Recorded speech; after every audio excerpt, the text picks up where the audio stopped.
this video, we're going to be tracking a massive storm that will come from the west and move towards the central US. This massive storm will cause a severe weather outbreak in parts of the plains in Ohio Valley. Please be aware of damaging winds, large hail, and tornadoes. Thanks for this trough that will come from the west, that will eject, that will kickstart a severe weather and turn into a very massive storm for parts of the northeast. Along with that, these storms will bring heavy rain, especially in parts of in the north, Indiana, Ohio, and West Virginia. Along with that, a lot of snow in parts of the northeast as the northeaster is expected.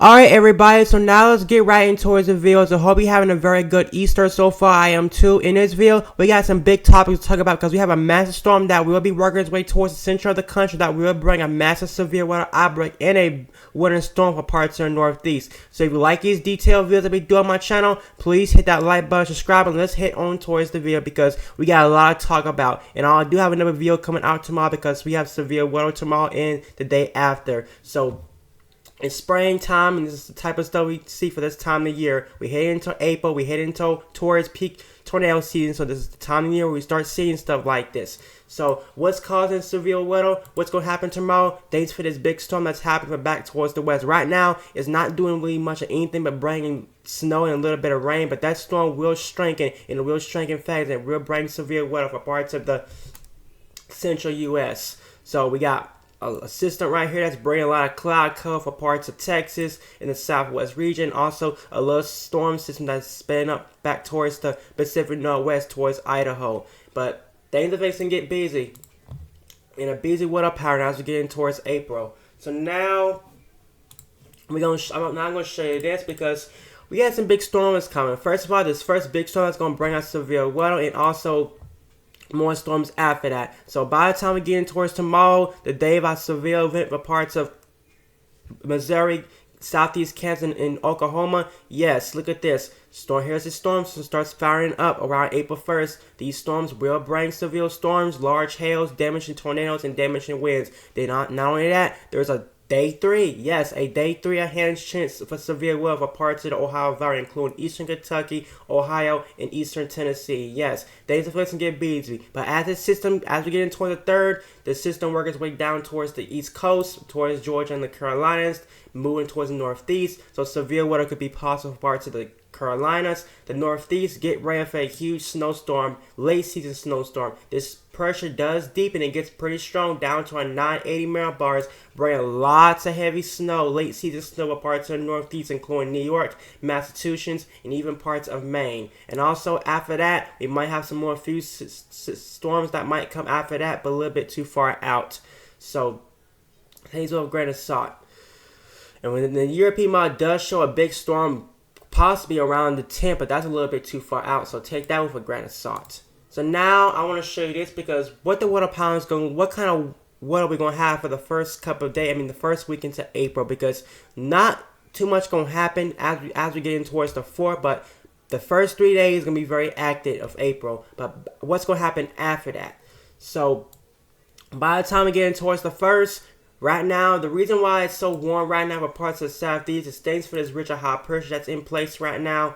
You can see this ridge of high pressure is just sitting here. It's warming things up right now in South Carolina. In my area, it's like 83 degrees. Like, it's very, very warm. Florida is very, very warm. The whole southeast region is like warm because temperatures are right now in the 70s and 80s. But by the time we get in towards the 3rd, here comes a storm system starts dipping down, and that will bring us severe weather. Then it kind of spin up towards the northeast and bring blizzard conditions. But after that, look like we're going to be in this weather pattern after that. There's going to be a lot of region in the central U.S., the eastern U.S. is going to be troughing, and the western U.S. is going to be troughing. And look at that. By the time we get in towards the 9th or the 10th, we might get a nipple storm system. But look at this. Rest of y'all, it's going to be a lot of regions, so things are going to warm right back up again. Temperatures are going to be back in those 80s again after this cold front. The northeast is going to be very, very warm.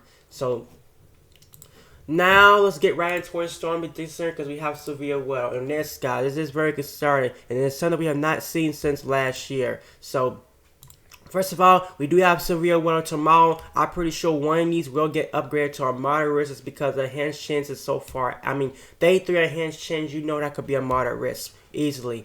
This could also be a moderate risk too because this was a Day 4 enhanced chance Yeah, so we have a widespread severe weather outbreak that's going to take place around for parts of central and eastern Oklahoma, northwest Arkansas, certain south to central Missouri, and even parts of south and north. Please get ready for severe storms, and also that don't ignore the lightning risk. Severe weather is still going to be in your area, but it won't be as a big of a problem. The main focus is going to be a 9 chance, but lightning risk is including Dallas, Texas, that includes you. Richard Falls, Texas, that includes you. Parts of Springfield. If you live in Springfield, Missouri, that includes you. So here's your scene stakes at risk for the severe event tomorrow. Tornado threat, we did have that 10% hatch risk area, but I don't think tornado is going to be a main driven case with this enhanced chance. It's going to be the damage winds and the large hail that's going to be our main threat tomorrow.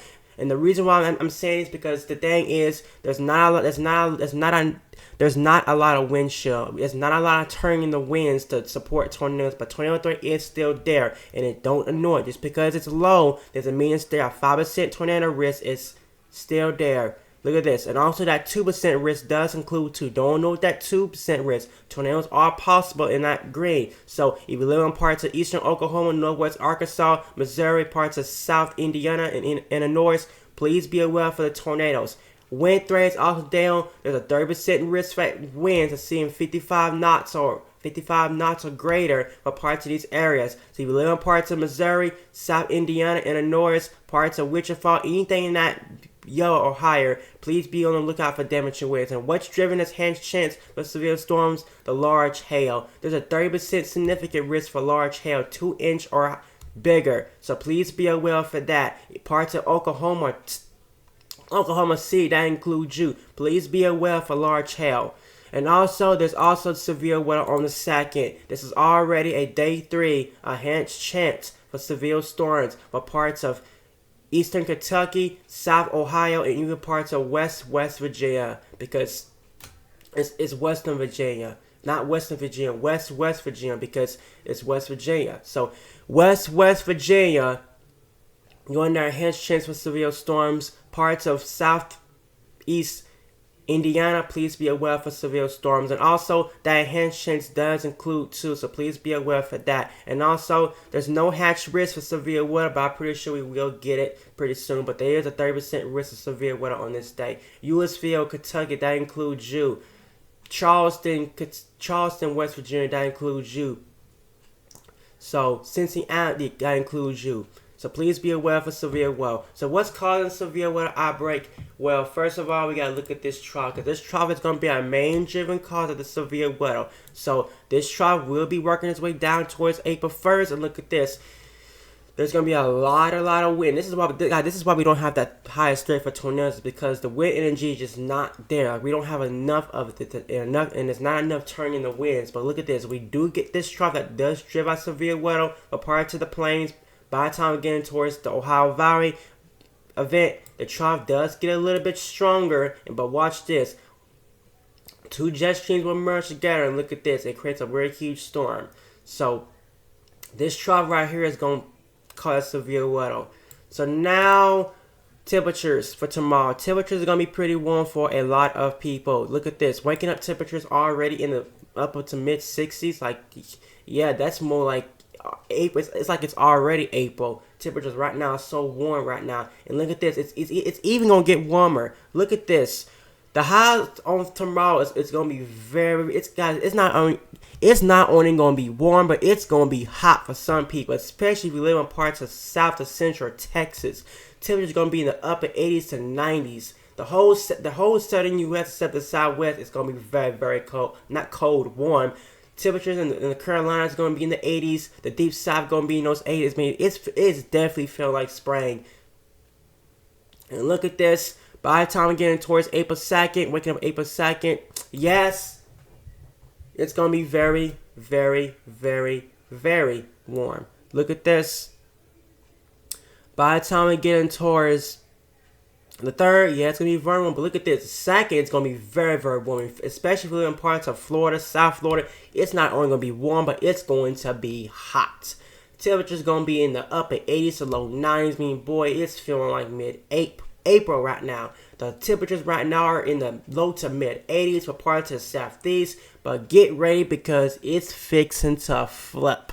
I mean, at least for the last time, because things are fixing to flip. Once this cold front comes through, we're going to go from seeing 86 degrees to temperatures being in the upper 50s and 60s as a high. Like, yes, get ready because things are fixing to flip. Look at this. As this cold front comes through, that's added. That cold, all this warm air is out of here, and it gets replaced by a lot of cold and dry air. But things will warm back up after the first week of April, and it'll probably be the last cold front of the season. I mean, the last cold Arctic blast for the season. So now temperatures, because temperatures right. I mean, not temperatures. Dew points. Dew points gonna be pretty high right now. Look at this.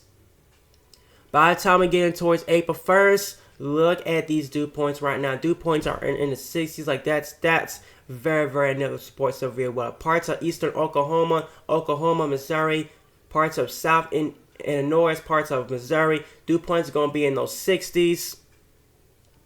But look at this. By the time we get in towards the second, yes, dew points are not pretty present. We don't have a whole lot of dew points, but it is enough to support severe weather. But it's a decent amount. Eastern Kentucky, you still got a decent amount of dew points. Then parts of the Carolinas will have a decent amount of dew points too. So I'm not sure if they're going to upgrade the risk to a moderate. It's because all the greens, I mean, it's still possible. I mean, it's the confidence is there. They threw a hand chance. They already that confident. So now let's get right into our energy, potential energy, CAPE, surface-based CAPE. How much energy is on the surface to support these storms? So a lot of surface-based CAPE for these storms, guys. And this is why we have that hatch risk for hail, especially if we live in parts of eastern Oklahoma.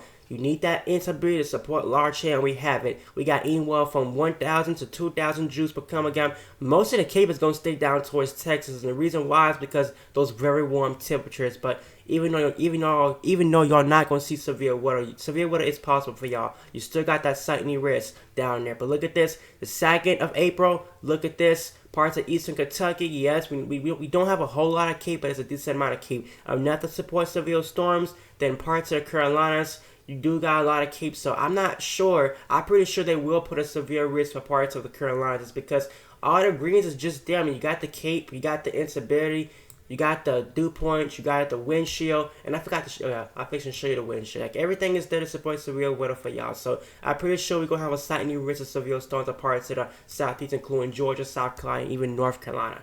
So now, wind energy, and this is the low end. This is something we don't have much, but still it's a decent amount. You got very strong winds. These are winds 5,000 feet above our heads, where thunderstorms, where cumulonimbus clouds form out. But look at this.